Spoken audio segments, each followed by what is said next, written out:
pick out 12 in thousands, and his communication to them was that unto them it was given. It's the word assigned. It means when God brings you into revelation, it is so that a day of accountability might come. That's what revelation is about.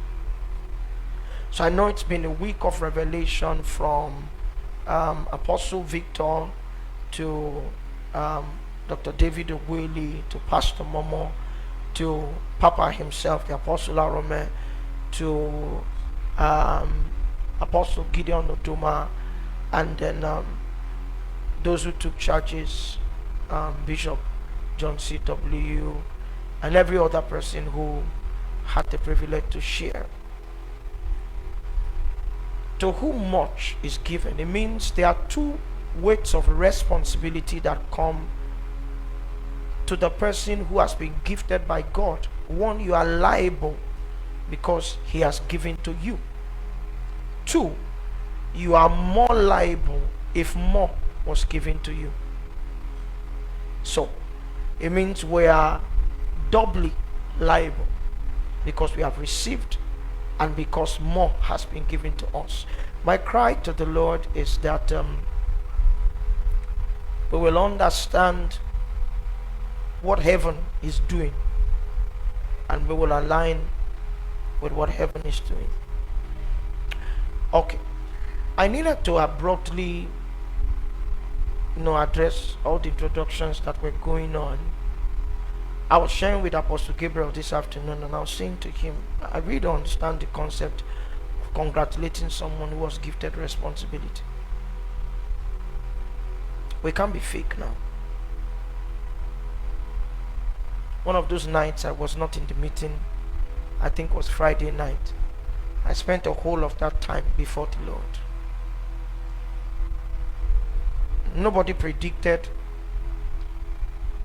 induction yesterday, but I have seen men who have been gifted responsibilities of the Lord who have failed.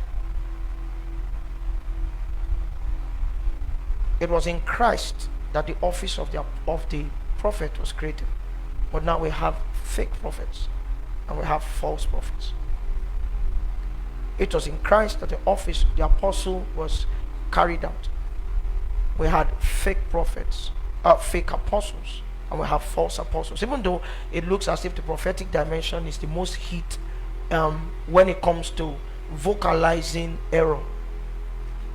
The office of the teacher, the office of the evangelist, the office of the pastor were byproducts of the core 5 dimensions of the ministry of the Christ. But that those gifts have produced falsehood, have produced fake expressions. And so what wise men do is not to go about celebrating a victory. Is to appreciate God for the privilege to be called to stand on his behalf, and is standing on behalf of the Christ. And then to begin to label that at the end that congratulations can come is too premature.